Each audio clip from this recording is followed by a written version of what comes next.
तो मैं आपको क्लियर कर दूं कि फजलुर रहमान साहब ने अभी तक ना तो मखसूस नशस्तें जो उन्हें दी गई माले गनीमत में, ना तो वो इस्टेब्लिशमेंट को वापस की हैं, ना ही फजलुर रहमान साहब ने अभी तक जो फॉर्म 47 के ऊपर उन्हें आसिम मुनीर साहब ने इस रजीम में तोहफे दिए हैं, ना उन्होंने वो वापस किए हैं, ना ही जो लोग उन्हें तोहफे के तौर पे दिए गए ना उन्होंने वो वापस किए हैं। तो फजलुर रहमान साहब ने कोई भी सहूलत अभी तक वापस नहीं की जो उन्हें सरकार की जानिब से या मौजूदा रजीम की जानिब से मिली है, और वो इंजॉय कर रहे हैं उन सारी चीज़ों को और उन सारी चीज़ों के ऊपर बैठे हुए हैं। कौमी असम्बली से, सूबाई असम्बली से उनके लोग तनख्वाहें ले रहे हैं, सेनेट से उनके लोग तनख्वाहें ले रहे हैं, और जो चोरी की माले गनीमत समझ कर ली गई मखसूस नशस्तें हैं, उन नशस्तों पर भी उनकी ख़वातीन तनख्वाहें ले रही हैं या अक़लियत के लोग तनख्वाहें ले रहे हैं। तो फजलुर रहमान साहब का इनकलाब सिर्फ इतना ही है कि मुझे हीरो माना जाए, मुझे लीडर माना जाए, लेकिन उन्हें लीडर तब माना जाएगा जब वो लात मारेंगे एस्टेब्लिशमेंट की दी हुई उन तमाम चीज़ों और उन तमाम नवाजिशात को जिन पे वो इस वक्त इंजॉय कर रहे हैं। जब वो ये कहेंगे कि ठीक है, मैं आपके सारे पोल खोलता हूँ, हर चीज़ सामने रखता हूँ, रजीम चेंज ऑपरेशन में आसिम मुनीर का ये किरदार था, जनरल बाजवा का ये किरदार था, नदीम अंजुम का ये किरदार था, जनरल फैज़ उन दिनों में क्या कर रहा था और कौन सा जर्नैल इनके साथ मिलकर क्या क्या बातें करता रहा, ये सारा कुछ उन्हें बताना चाहिए। ये भी बताना चाहिए कि नवाज शरीफ का क्या रोल था और लंदन में उनकी क्या बातचीत हुई और किस तरीके से मौजूदा पूरा सेटअप कायम किया गया। जैसा कि जावेद हाशमी को उन्होंने कुछ चीज़ें बताई थी कि 1.25 साल पहले ये फैसला हो गया था, 15 महीने पहले ये फैसला हो गया था किसको कितनी सीटें दी जाएंगी। फिर फजलुर रहमान साहब को जितनी सीटें देनी थी उतनी नहीं दी, और यहीं से फजलुर रहमान साहब को गुस्सा आया कि भी मैं तो इक़्तिदार के ख्वाब देख रहा था, फिर उन्हें एक ख्वाब दिखाया गया था कि वो सदर पाकिस्तान बनेंगे, लेकिन बदकिस्मती से उन्हें सदर पाकिस्तान भी नहीं बनाया गया। बहरहाल फजलुर रहमान साहब का जो इनकलाब है वो अभी ज़बानी कलामी वादों तक की है, और ख्वाहिश उनकी ये है कि मुकदमे दर्ज हो जाएँ, कोई थोड़े से बंदे बुंदे गिरफ्तार हो जाए, इक्का दुक्का मार कुटाई के वाक़यात हो जाए, फजलुर रहमान साहब को भी चंद दिन जेल में गुजारने पड़े, तो इससे वो कोई बहुत बड़े कौमी सतह के हीरो बन जाएंगे। देखें बनते हैं या नहीं बनते, लेकिन जावेद हाशमी साहब हीरो बन गए हैं। ना उनकी कोई बहुत बड़ी जमात है, ना उनके पीछे बहुत बड़े कोई फॉलोअर्स हैं, लेकिन पाकिस्तानी ये मानते हैं कि अगर मिलिट्री एस्टेब्लिशमेंट के खिलाफ कोई आदमी हर दौर में खड़ा हुआ, जब इमरान खान साहब के मिलिट्री एस्टेब्लिशमेंट के साथ अच्छे ताल्लुकात चल रहे थे तो तब जावेद हाशमी भी इमरान खान साहब के खिलाफ हो गए थे। जब नवाज शरीफ मिलिट्री एस्टेब्लिशमेंट की गोद में गए तो तब जावेद हाशमी नवाज शरीफ के भी खिलाफ हो गए थे। तो जावेद हाशमी ने हर दौर में लंबे अरसे से मिलिट्री एस्टेब्लिशमेंट का मुकाबला किया। कम से कम परवेज़ मुशर्रफ के दौर के बाद से लेकर अब तक आखिरी 25-30 साल तो उन्होंने शानदार गुजारे मिलिट्री एस्टेब्लिशमेंट के खिलाफ। और अब मरियम नवाज की हुकूमत ने उनके ऊपर जो पर्चा दिया है वो बिजली चोरी का दिया है। आप अंदाज़ा करें, इतना बड़ा लीडर है, इतनी उसने सऊबतें बर्दाश्त की हैं और इतनी उसने लंबी लड़ाई लड़ी है। नवाज शरीफ के लिए वो डट कर खड़ा हुआ उस वक्त जब नवाज शरीफ के अपने ख़ानदान में कोई उसके लिए खड़ा होने के लिए तैयार नहीं था, और आज उस शख्स को बिजली चोरी के मुकदमे में मरियम नवाज की सरकार ने गिरफ्तार कर लिया। तो ये चीज़ें तो बताती हैं कि शरीफ ख़ानदान की किस नौइयत की सियासत है और किस लेवल के ये लोग हैं। नाज़रीन, नौरीन नियाज़ी की बातचीत चल रही थी, NCCIA ने उन्हें तलब कर दिया है, यानी FIA का वो विंग जो देखता है इन मामलात को कि कोई सोशल मीडिया के ऊपर या मीडिया के ऊपर किसी ने ऐसी बात की है जो काबिल एतराज़ है, तो वो उसके ऊपर फौरी तौर पे मुकदमा करते हैं, बुलवाते हैं। तो उन्होंने नोटिस जारी कर दिया एंकर को भी और नौरीन नियाज़ी साहिबा को भी। तो इनका तो मौक़िफ़ होगा बड़ा सादा। देखिए, अब जो चीज़ें सामने आ रही हैं या जो करीबी सोर्सेज है जो क्लेम कर रहे हैं, मेरी उनसे बात नहीं हुई अभी तक नौरीन नियाज़ी साहिबा से, उम्मीद है एक आधे दिन में मेरी उनसे बात हो जाएगी तो मैं उनसे पूछ पाऊँगा कि एक्चुअली हुआ क्या था। लेकिन जो मुझे समझ आ रही है वो ये है कि वो एक दुखी खातून है, उनका बेटा जो है वो फ़ौजी अदालतों ने पकड़ के सज़ा दे दी और फ़ौज की तहवील में रहा वो लंबे अरसे तक। 3 साल से उनका बेटा गिरफ्तार है, 3 साल से उनका भाई बेगुनाह गिरफ्तार है, कैद तन्हाई में इन लोगों को रखा हुआ है, निशान इबरत इन्हें बनाया गया है, भाई की आंख ज़ाया हो गई है। और ऐसे माहौल में एक एंकर उनके साथ बैठते हैं और वो कहती हैं जी कि जो सोर्सेज बता रहे हैं वो ये कि ये ऑफ द रिकॉर्ड बातचीत हो रही थी, यानी ये इंटरव्यू शुरू होने से पहले की बातचीत है, और इसमें उन्होंने कुछ ऐसे जुमले बोले जो एक दुखी औरत बोल सकती है, जिसका दिल दुखा हुआ हो, जिसको तकलीफ हुई हो, वो तो बदमाएं भी देता है जोलियाँ उठा के। यानी अगर ऑफ द रिकॉर्ड लोगों की आप बातचीत सुने, जो ऑफ द रिकॉर्ड लोग करते हैं सड़कों पे, लोग इतनी इतनी मोटी गालियां देते हैं एस्टेब्लिशमेंट के किरदारों को, इस हुकूमत को लोग इतनी गंदी गालियां देते हैं कि कानों से धुएं निकल आते हैं। जो बदवाएं लोग देते हैं मौजूदा मिलिट्री एस्टेब्लिशमेंट के जर्नैलों को, कानों से धुएं निकल आते हैं। ऐसी बदवाएं और ऐसी गालियां लोग देते हैं, तो वो ऑन एयर नहीं जाती ना, इसलिए किसी के ऊपर मुकदमा नहीं होता। लोग ऑफ द रिकॉर्ड बैठते हैं, चार दीवारी के अंदर बैठते हैं, बाहर किसी पार्क में बैठते हैं, कोई सड़क पे मिल जाता है तो लोग झोलियां उठा के बदवाएं कर रहे होते हैं। जो लोगों ने हरमैन शरीफैन के अंदर बदवाएं की हैं ना इन लोगों के लिए, पाकिस्तान के मौजूदा रजीम के लिए, चाहे उसमें मिलिट्री एस्टेब्लिशमेंट के जर्नैल हैं, चाहे उसके अंदर कोई सियासतदान है, चाहे वो जालिमों की सहूलत करने वाले सहूलतकार हैं, तो लोगों ने जो खाना काबा और मस्जिद नबवी में बददुआएं दी हैं ना, वो अगर आप ऑन एयर कर दें तो इनके कानों से धुआं निकल आएगा। ये डर जाएंगे कि लोग इनके बारे में क्या सोचते हैं। मैंने तो अपने कानों से सुना है, मैंने तो खुद देखा है। मैं 2 मरतबा गया हूँ हरम में और मैंने वहाँ सुना लोग कैसे इनके लिए बददुआ करते हैं और कैसे इमरान खान के लिए इस वक्त दुआएं मांग रहे हैं लोग। तो ये चीज़ें ऑन एयर नहीं जाती, जो ऑफ द रिकॉर्ड चीज़ें होती हैं वो ऑफ द रिकॉर्ड ही रहती हैं। फिर उन्होंने ये कहा भी था इमरान खान की बहन ने कि इसे पब्लिक ना किया जाए, और ये एक सहाफ़ती उसूल है कि अगर किसी ने आपको कोई इंटरव्यू में बात कर दी है, अव्वल तो वो कहते हैं जी ये इंटरव्यू से पहले की बातचीत है और इसका इंटरव्यू के साथ कोई ताल्लुक नहीं था, ये उनकी एक ज़ाती भड़ास है, गुस्सा है उस खातून का। मैं यानी ये ओपनली कहता हूँ कि किसी के भी आप किसी भी खातून के भाई को, उसके बेटे को आप निशाने इबरत बनाएं तो वो आपकी तारीफ तो नहीं करेगी, तो आपके खिलाफ बात करेगी। अब उस बात में हकीकत कितनी है ये तो एक अलग बात है। यानी इंडिया पाकिस्तान की लड़ाई में डोनाल्ड ट्रंप का बीच में आ जाना और फौरी तौर पे पाकिस्तान का लड़ाई रोक देना, ये सवाल अगर उन्होंने उठाया तो वो बात तो ठीक है। इंडिया ने पाकिस्तान में बहुत बम मारे थे, पाकिस्तान ने, याद रखिएगा, सिर्फ इंडिया के जहाज तबाह किए हैं, जबकि इंडिया ने पाकिस्तान में कई जगहों पे मिसाइल मार के लोगों को शहीद किया है। अगर आप इंसानों की तादाद का मुवाजना करें तो पाकिस्तान में शहादतें ज्यादा हुई हैं, इंडिया में लोग कम मारे गए हैं। पाकिस्तान की एयर बेसिस के ऊपर अटैक हुए हैं, लेकिन इंडिया में ऐसा नहीं हुआ। हमारे सहाफियों ने बड़ा रोला डाला था, 400 चौकियां कश्मीर में फतह हो गई, बाद में पता चला एक चौकी भी फतह नहीं हुई। क्लेम किया गया कि जनाब इतने किलोमीटर इलाके फतह हो गए, बाद में पता चला कि 1 इंच भी फतह नहीं हुआ। जहां पे हम थे हम वहीं पे हैं। सिर्फ पाकिस्तान एयरफोर्स ने इंडियन एयरफोर्स के तैयारे गिराए थे, इसके अलावा हमारे पास और कोई ऐसी चीज नहीं है जिसके ऊपर हम क्लेम करते। लेकिन ये एक कामयाबी है और हमें उस बात पे सबको बतौर पाकिस्तानी फख्र होना चाहिए कि हमारी एयरफोर्स ने अपनी बालादस्ती साबित की। अब नौरीन खानम के मामले पर आप आए तो वो क्या जवाब देंगी जाके एनसीसीआईए को? वो साफ जाके कहेगी ये तो ऑफ द रिकॉर्ड बातचीत थी। आप पूछें उसने पब्लिक क्यों की? 3 महीने पहले की ये बातचीत है और 3 महीने बाद वो एक क्लिप निकाल के जो बिल्कुल ऑफ द रिकॉर्ड था, जिसके बारे में मैंने मना भी कर दिया था एंकर को कि इसको पब्लिक नहीं करना, तो उसी क्लिप को निकाल कर क्यों दिया गया? ये प्लानिंग के तहत हुआ। अगर ये क्लिप इस हुकूमत या एस्टेब्लिशमेंट के हाथ में ना आता तो ये क्या करते, कैसे इल्ज़ाम लगाते, कैसे गद्दार करार देते? तो वो क्लिप निकाला गया। देखें, ये जिम्मेदारी होती है सहाफ़ी की कि जो चीज़ ऑफ द रिकॉर्ड है वो ऑफ द रिकॉर्ड है। यानी मैं आपको बताता हूँ, मुझे शरीफ खानदान ने बहुत सारी चीज़ें ऑफ द रिकॉर्ड बताई उस दौर में जब मैं कवरेज करता था। यानी शहबाज शरीफ ने मेरे सामने ऑफ द रिकॉर्ड बात की और हमजा शहबाज ने मेरे सामने ऑफ द रिकॉर्ड बातचीत की। कई इनके वुज़रा हैं जिन्होंने मेरे सामने ऑफ द रिकॉर्ड बातचीत की। इसी तरह पीटीआई के लोगों ने ऑफ द रिकॉर्ड बातचीत की, पीपल्स पार्टी के 1-2 लोग हैं उन्होंने हमारे साथ ऑफ द रिकॉर्ड बातचीत की। हत्ता के जो पाकिस्तान के मिलिट्री एस्टेब्लिशमेंट के लोग हैं वो जब कोई ऑफ द रिकॉर्ड बातचीत करते थे और हमें कहते थे जी कि ये ऑफ द रिकॉर्ड है, तो फिर वो ऑफ द रिकॉर्ड रहती है।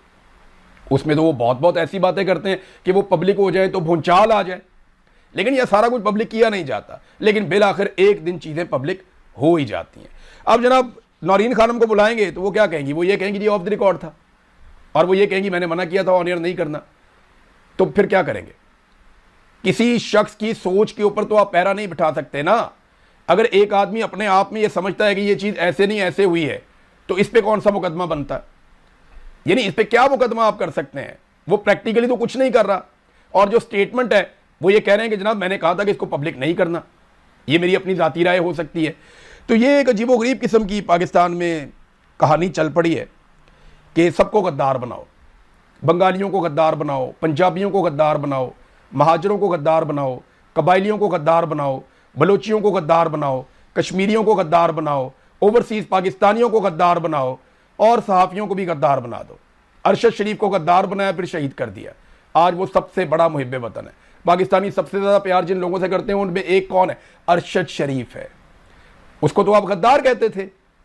आसमा जहांगीर को आप गद्दार कहते थे, अहमद मीर को आप गद्दार कहते थे, आप इमरान रियाज को आज गद्दार कहते हैं, आप साबिर शाकिर को गद्दार कहते हैं, आप मुईद पीरज़ादा को गद्दार कहते हैं, आप वजाद सईद को गद्दार कहते हैं। पाकिस्तान में कितने हमारे जर्नलिस्ट हैं जिनमें समी इब्राहिम साहब हैं, उन्हें आप गद्दार कहते हैं, और या मकबूल जान को आप गद्दार कहते हैं। आप गद्दार कहते हैं सिद्दीक जान को, क्यों वो गद्दार है? आप सबको गद्दार कहते हैं। सोराब बरकत आपकी नज़र में गद्दार है, आपकी नज़र में अहमद फरहाद भी गद्दार है। बलूचिस्तान से 4 नौजवान अभी उठाए गए हैं ताज़ा ताज़ा, उनमें एक जर्नलिस्ट है वो भी उठाया गया, एक तालिब इल्म है, पढ़ा लिखा नौजवान है खुददार का, वो भी उठाया गया। हब से उसे उठा लिया सिक्योरिटी फोर्सेज ने, वो बंदा लापता हो गया। 4 नौजवान अब गायब हो गए दोबारा जब मैं आपको रिपोर्ट कर रहा हूं। तो क्या सारे ही गद्दार है? पूरा पाकिस्तान ही गद्दार है?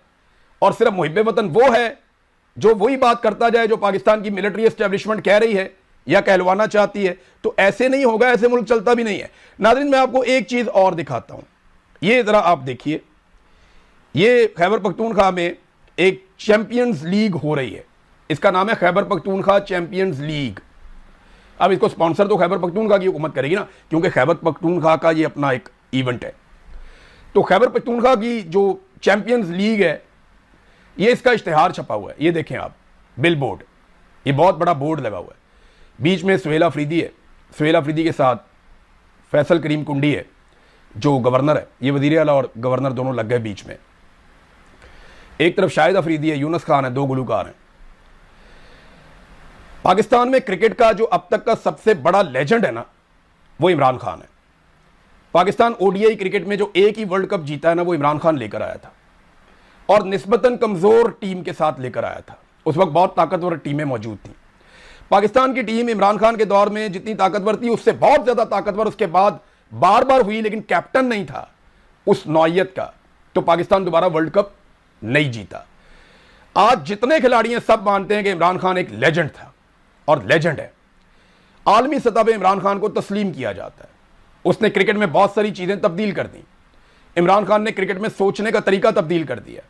उसकी कही हुई बातें आज क्रिकेट की किताबों में लिखी जाती हैं। वो इतना बड़ा क्रिकेट का लेजेंड है, और उस आदमी के नाम पे जो हुकूमत कायम की गई, उस आदमी की मकबूलियत पे जो वोट हासिल किए गए, उसके नतीजे में जो हुकूमत बनती है, वो हुकूमत एक लीग करवाती है, और लीग भी क्रिकेट की करवाती है, और उस पोस्टर के ऊपर से इमरान खान का फोटो गायब कर देते हैं। इमरान खान क्रिकेट स्टेडियम, मैं आपको यकीन से कहता हूं कि अली अमीन गंडापुर ने नाम रखा था इमरान खान क्रिकेट स्टेडियम। अगर अली अमीन गंडापुर वज़ीर आला होता ना, तो शायद वो यहां पे इमरान खान का फोटो जरूर लगाता, चाहे उसके लिए उसको किसी के पांव भी पकड़ने पड़ते ना, तो वो इमरान खान का फोटो जरूर लगवाता। लेकिन खैबर पख्तूनख्वा की जो सरकार है, उसको शाबाश कि उन्होंने इमरान खान का नाम निकाला। और मुझे तकलीफ पता किस बात की है? वो इस बात की नहीं है वो पॉलिटिकल लीडर है, वो मुतनाज़े हो गया, कुछ भी आप करें, लेकिन यार वो क्रिकेट का सबसे बड़ा लेजेंड है। उसके मुखालिफिन भी इस बात को मानते हैं कि उससे बड़ा क्रिकेट का लेजेंड और कोई नहीं था, ना उससे बड़ा कोई नाम है। दुनिया के जब टॉप खिलाड़ियों के नाम आप उठाते हैं तो बीच में इमरान खान का नाम जरूर आता है। यार उस आदमी की तस्वीर तो आपको ऑनर समझ के लगानी चाहिए थी, उसकी तस्वीर तो आपको हर हाल में लगानी चाहिए थी, और इमरान खान की तस्वीर निकाल दी। सारी जिंदगी इमरान खान बनने के चक्कर में जिस आदमी ने गुजार दी, वो स्लॉगर शाहिद अफरीदी, उसका फोटो लगा दिया, इमरान खान का फोटो निकाल दिया। और इमरान खान का फोटो लगाना चाहिए था, सबसे बड़ा लगाना चाहिए था, बैकग्राउंड में लगाना चाहिए था, क्योंकि वही है क्रिकेट लेजेंड। उसकी वजह से पाकिस्तान में क्रिकेट को इतनी पहचान मिली। बहुत सारे लोग उसकी वजह से क्रिकेट देखना शुरू हुए और क्रिकेट को पसंद करते हैं। आपके जितने फास्ट बॉलर आते हैं उनमें ज्यादातर कहते हैं हम इमरान खान से मुतासिर होकर क्रिकेट में आए थे, हम इमरान खान को फॉलो करते थे। फास्ट बॉलर्स की लाइन लगा दी थी 92 के वर्ल्ड कप के बाद, और एक से एक बढ़ के फास्ट बॉलर्स आए। सब कहते हैं कि हम इमरान खान को फॉलो करते थे, लेकिन आज इमरान खान साहब की अपनी बनाई हुई जमात और इमरान खान साहब की अपनी दी हुई हुकूमत उनका फोटो नहीं लगाती। इतने बड़े लेजेंड के साथ ये पाकिस्तान के साथ ज्यादती है, इमरान खान के साथ ये क्या ज्यादती करेंगे? मुराद सईद ने कहा था ना कि वो किसी फोटो का या किसी पब्लिसिटी का या कहीं पे नाम लिखने का मोहताज इमरान खान नहीं है, लेकिन ये लोग अपने साथ ज्यादती कर रहे हैं, खेल के साथ ज्यादती कर रहे हैं। नाज़रीन, राणा सनाउल्लाह ने एक बड़ा अजीबोगरीब स्टेटमेंट दे दिया। उन्होंने कहा जी कबायली इलाके के लोगों को अगर हमने ये कहा है कि दहशतगर्दों के खिलाफ वो अपनी अहलियत में इजाफा करें या अपनी सदाद में इजाफा करें, तो इसमें क्या फ़र्क पड़ता है? ये बैंक वाले भी जो हैं मुख्तलिफ शहरों में, बैंकों वाले भी तो अपने सिक्योरिटी गार्ड रखते हैं। राणा सनाउल्लाह साहब को ना कबाइल का पता ही नहीं है, वो कबायली दस्तूर, कबायली रवाज के बारे में बिल्कुल नहीं जानते। उन्हें बिल्कुल आइडिया नहीं है कि वो मामला कितने हसास हैं, और इतने हसास मामले के ऊपर उठ के ऐसी गैर जिम्मेदाराना स्टेटमेंट दे दी। और भाई ये जो दहशतगर्द हैं या जो दूसरे लोग हैं, इनको जब भी आप आपस में लड़ाएंगे तो ये कबाइल की लड़ाई हो जाएगी। और ये लड़ाई कई दहाइयों तक चलेगी। बेशुमार जो दहशतगर्द हैं उनका ताल्लुक इन्हीं इलाकों से है। वो इन्हीं में से किसी कबीले का है, कोई किसी कबीले का है, कोई किसी कबीले का है, कोई महसूद है, कोई वजीर है, कोई कुछ है। इनके नाम आप देखें ना, उनकी कौमों के नाम साथ लिखे हुए हैं। आप कबाइल के बीच में लड़ाई करवा देंगे, वो लड़ाई कई दहाइयों तक चलती रहेगी। ये लड़ाई ना हो इसलिए न्यूट्रल इदारे बनाए जाते हैं कि जहां पे कोई आदमी कानून को हाथ में लेगा, जुर्म करेगा, उसको इदारे सजा देंगे। कबाइल को आपस में ना लड़ाया जाए, इसलिए कबाइल के बीच में एक ऐसी फोर्स कायम की जाती है जिसे कहा जाता है कि लॉ इन्फोर्समेंट है। यह अमन व अमान को कायम करेगी। जब आप लोगों को ही कहेंगे बंदूक उठा के एक दूसरे के गले पड़ जाओ, तो ये कई दहाइयों तक वो दहशतगर्दी तो बीच में रह जाएगी, इन कबाइलियों की लड़ाई खत्म नहीं होगी। ऐसे ऐसे अक्लमंद और ऐसे ऐसे दानश्वर लाके बिठाए गए। और कबाइल की अगर लड़ाई हो जाएगी तो फायदा किसका होगा? ये लोग लड़ेंगे, मरेंगे, और वहां फायदा वो लोग उठाएंगे जो वहां से मादनियात निकालना चाहते हैं, वो लोग जो वसाइल पे कब्जा करना चाहते हैं। लिहाजा राणा सनाउल्लाह साहब को थोड़ा सा उस इलाके के डायनामिक्स को समझना पड़ेगा, देखना पड़ेगा कि वहां के लोग कैसे सोचते हैं, कैसे रहते हैं, उनके रस्मों रिवाज क्या हैं, और वो जिंदगी कैसे गुजारते हैं, उनकी रवायात क्या है। वो लड़ पड़ेंगे, फिर आप छुड़ा भी नहीं पाएंगे। वो आपके गले पड़ी हुई है ना एक लड़ाई पारा चनार वाली, वो छूटती नहीं है। आप उसको कभी कुछ नाम देते हैं, कभी कुछ नाम देते हैं, कभी कुछ नाम देते हैं, लड़ाई नहीं छूटती। लिहाजा लड़ाई बढ़ाने की बजाय गवर्नमेंट का काम ये नहीं होता कि वो फ्यूल तैयार करे कि तुम हथियार उठा लो, तुम भी उठा लो, तुम भी उठा लो, एक दूसरे को मारो। नहीं, ये सरकार का काम नहीं है। सरकार का काम है रिट ऑफ द गवर्नमेंट कायम करना। वो जो बलूचिस्तान के अंदर धरने के मुतासरीन ने मुतालबात किए थे, वो सरकार का काम है। वो जो कश्मीर के अंदर मुतासरीन कह रहे हैं, वो सरकार का काम है। कश्मीर पे भी नादरीन खबरें आ रही हैं, वहाँ पे बंद जगहों के ऊपर चारों तरफ से जहाँ पे मुहासरा किया हुआ है और अहाते जो हैं मुख्तलिफ, उनके अंदर जो है पॉलिटिकल एक्टिविटीज़ नून लीग और पीपल्स पार्टी करके वीडियोस जारी कर रहे हैं। यानी 200-400 बंदा इकट्ठा करते हैं, एक वीडियो बनाते हैं जज्बाती सी, ज़ोर ज़ोर से शोर मचाते हैं, नारे लगाते हैं। बंदे कौन होते हैं? ज़्यादातर सिक्योरिटी गार्ड हैं, मकामी पुराने कारकुन हैं, या वो जो अपने ज़ाती मुलाजमीन हैं, उन्हें इकट्ठा करके रोला रुला डाल देते हैं। 10-15 बंदे इकट्ठे होकर किसी एक जगह के ऊपर, बाकी अपने मुलाजमों को ले आते हैं, बंदों को ले आते हैं, इलाके से कोई इधर उधर से पकड़ लेते हैं, ला के रोला रुला डाल के अहाते के अंदर, बाहर नहीं निकलते, और वीडियो बना के डाल रहे हैं जनाब हमारी बड़ी शानदार कंपेन चल रही। टके की कंपेन नहीं चल रही। आज़ाद कश्मीर में ये खुल के गली मोहल्ले में नहीं जा सकते। खवातीन ने डंडे और पत्थर मारे हैं इन्हें, खवातीन और बच्चे अंडे फेंकते हैं इनके ऊपर जहाँ ये निकलते हैं कंपेन करने के लिए। ये हालात आज़ाद कश्मीर में पैदा हो गए हैं। और अगर जॉइंट अवामी एक्शन कमेटी और पाकिस्तान तहरीक इंसाफ इस बाइकआउट को जारी रखते हैं तो याद रखिएगा ये कश्मीर की तारीख का सबसे मुतनाज़ इलेक्शन होगा, और हमारे दुश्मनों को हमारे ऊपर उंगली उठाने का हमेशा के लिए मौका मिल जाएगा। और ये मौका भी अल्लाह के फजल से पाकिस्तान की मिलिट्री एस्टेब्लिशमेंट हमारे दुश्मन को प्रोवाइड करेगी। नाजरीन, ईरान पे बहुत शदीद हमले इस वक्त अमेरिका कर रहा है, और डोनाल्ड ट्रंप ने जो लेटेस्ट हुक्म दिया वो ये है कि जहन्नुम के दरवाजे खोल दिए जाएं ईरान के ऊपर। उसकी वजह यह है कि उर्दन में अमेरिका का एक फ़ौजी लापता हो गया, 2 फ़ौजी मारे गए हैं और चंद फ़ौजी उसके ज़ख्मी भी हो गए हैं। उर्दन में ईरान ने बड़ी कामयाबी के साथ अमरीकी बेसिस को, या जहाँ पे अमेरिकन इंस्टॉलेशन हैं, उनको निशाना बनाया। और ईरान को ये लगता है कि उर्दन में अगर वो सफाया कर देता है एयर डिफेंस सिस्टम का, तो फिर इसराइल को निशाना बनाना आसान हो जाएगा। अमेरिका को ऐसा लगता है, और उनके अखबारात ये लिख रहे हैं कि रूस और चीन शायद ईरान की मदद कर रहा है। वो तो ये दावा कर रहे हैं कि वो मदद हो रही है, क्योंकि जितना एक्यूरेट ईरान मारता है ना, इतना एक्यूरेट कोई मार नहीं सकता। इतने एक्यूरेट निशाने का मतलब यह है कि उन्हें बड़ी शानदार इंफॉर्मेशन मिल रही है, जिसकी बुनियाद के ऊपर वो ताक ताक कर हमले कर रहे हैं। अब एक और बात जो ईरान ने कही है वो बड़ी खौफनाक है। ईरान ने कहा जनाब कि फौरी तौर पे जो दुबई है वहाँ से लोग निकल जाए जब तक वहाँ के हवाई अड्डे काम कर रहे हैं, और ये भी बताया कि लड़ाई बढ़ जाएगी, और अगर ये लड़ाई नहीं रुकती तो जितने लोग निकल सकते हैं दुबई से वो निकल जाएं। ये ईरानी सिक्योरिटी फोर्सेस की जानिब से कहा गया। अब ईरान जवाबी हमले कर रहा है, और अमेरिका ने ईरान में बहुत सारा जो इंफ्रास्ट्रक्चर है वो तबाह कर दिया है। मवासलाती निज़ाम ईरान में बुरी तरह तबाह किया है। ट्रांसमिशन को जो है वो निशाना बनाया अमेरिका ने, और बहुत तबाही फेरी है। यानी बहुत सारे पुल तबाह कर दिए हैं, बहुत सारे राब्ते मुनक़ता कर दिए हैं। तो ईरान को भी भारी नुकसान हो रहा है। उन्होंने अपने नुकसान की कुछ डिटेल्स जारी की हैं जहाँ पे उनके सिविलियंस ईरान के जाँ बहक हुए हैं। दूसरी तरफ अमेरिका को भी नुकसान हो रहा है, और अरब ममालिक में क्योंकि अमेरिकन अड्डे वहाँ पे ईरान अटैक करता है तो अरब ममालिक उसके ऊपर मजम्मत भी करते हैं। पाकिस्तान की पोजीशन क्या है ये हमें आने वाले वक्त में इसलिए पता चलेगा कि पाकिस्तान ने सऊदी अरब के साथ साथ कतर के साथ भी इसी नौयत का मुआहदा कर लिया। अब इन दोनों मुल्कों की सिक्योरिटी की जिम्मेदारी पाकिस्तान ने उठा ली है और पाकिस्तानियों को नहीं पता कि हमने क्या मुआहदा किया है।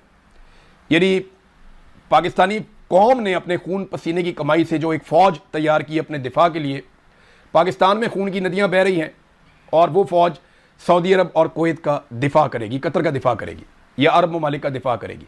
हमारे पास ना दुनिया को देने के लिए अब कुछ बचा भी नहीं है।